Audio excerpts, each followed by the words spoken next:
Good afternoon, everybody, and welcome to the Daily Express National Horse Show Grand Prix Preview. Big class coming up tonight. Show is produced today by PhelpsSports.com and brought to you by Shownet. Very special guests include McLain Ward, previous winner of the National Horse Show Grand Prix, Olympic gold medalist, Rebecca Walton from Phelps Sports, Olympic gold medalist Laura Kraut, and the voice of the National Horse Show, Mr. Stephen Wilde.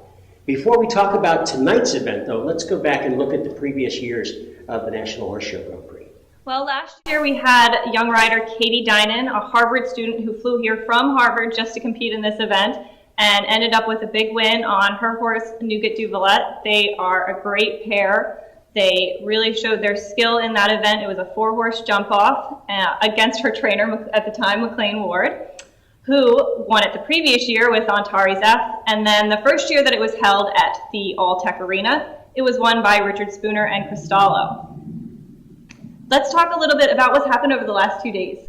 Well, over the last 2 days, there's been 2 wins for Ken Farrington already, starting out with Taylor Harris Speed on day 1. Won it by just 0.06 of a second. It was a really interesting class. Nicolas Philipparts of Belgium finished in 2nd place. The Philipparts brothers have been in great form here already this week. The second win, as I say, came for Ken Farrington, ahead on that occasion of Shane Sweetnam of Ireland. And then also later on into the week, the jump-off class, 21 going forward in the jump-off, but it was the turn of Olivier Philipparts that time to finish ahead on Armstrong Van der Capel's 2nd place, going to Jessica Springsteen, and they're 2 riders in absolutely tremendous form at the moment, so lots to look forward to. Beautiful. Part of our discussion today, I think, needs to be about the course designing, because one of the big stories yesterday were the numerous clean rounds in almost every class. McLain, why don't you start with that and talk about yesterday's events and how that all panned out? I think there's a few factors in it. We've come from a very small ring in Washington to quite a bit larger ring here in Kentucky, and the horses are now pretty schooled for the indoor jumping, so it makes it a little bit easier for us. The course has been nice and straightforward. I think Guillermo is trying to build the horses up to a good finale on the weekend here for the under-25 final and the Grand Prix. And despite there being a lot of clear rounds, and the course is possibly a little bit on the soft side, I think he's going to turn up the difficulty level over the next 2 days. Laura, what are your thoughts? We had 25 clean out of 30 some in the amateurs and a bunch in the U25s and then 22 last night clean. What are your thoughts? Oh yeah, I mean I agree with McLain. I think Guillermo normally does a fantastic job. I think he started a little bit soft. The competition's been really good. I think maybe in a sense he might have underestimated some of the junior amateurs, and the under 25s are top riders with really good horses, and they've been jumping well. I think tomorrow for their final, and obviously for our Grand Prix tomorrow, I think we're going to see difficulty at its height. So I think no, I don't think so. I'm sure he was disappointed with how it went yesterday, and yeah, everybody has an off day. We were also today, the 3 novices here, we're going to make predictions, and you guys can comment on our predictions for the class. I'll start out. I think I'm going to pick Rothschild and Juvena in a 1-2 finish for tomorrow night. Is Rothschild ready to go? It sounds like a good pick to me. He's in great form. He jumped great in this ring over the last few years. But there's 40-some on in the Grand Prix, and I think Ken Farrington's been on a great roll. His horse competes well indoors. He was unlucky to make a little mistake last night. Laura's always strong, so I think there could be a number of people that have the ability to win tomorrow night. What about my Georgina for second? Do you think that's Yeah, absolutely. I mean, that horse has jumped well, won the big class at Central Park. George seems to really be rounding into form, so absolutely. Rebecca, what are your choices? I love your pick for Georgina and for McLain, of course. But I will. My only concern, I would say, if it were Rothschild versus Juvena, you're going to have to put Rothschild on top because while Juvena can jump any course around the world, Georgina has admitted that horse is not very quick, and I don't know that it's going to be able to do the jump off as well. Who have you come with?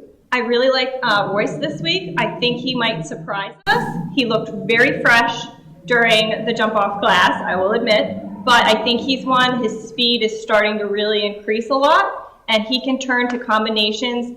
He's so careful and so scopy that when a jump-off, he can really turn around and get over those fences.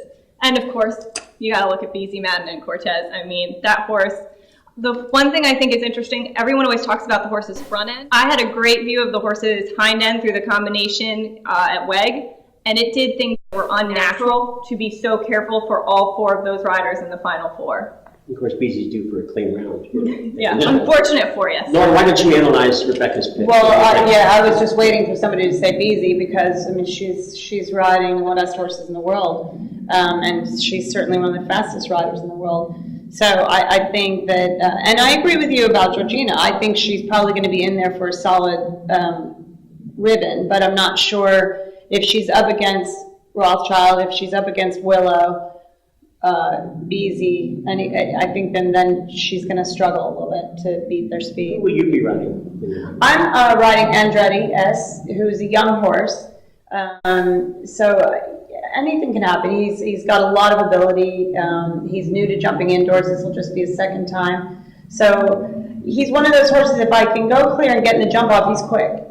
He's naturally fast, so he can be a contender. It's just getting through the first round and answering the questions. And that's starting to be a new luxury for you, having someone other than Cedric to go to in the big class, right?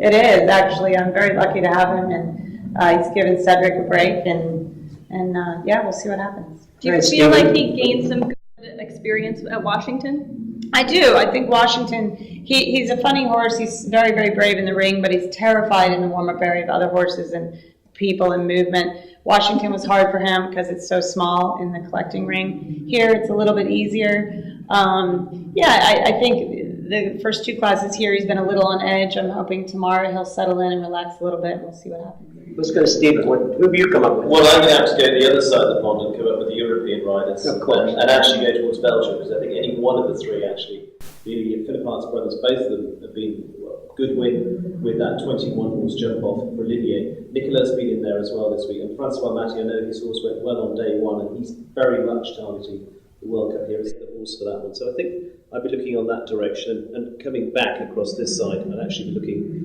Laura's consistency and for your people, Jessica, as well, because the 2 of you have been just top 3 consistently in the last few weeks. Well, Francois is a dear friend of yours. Why don't you analyze that pick of Stephen's?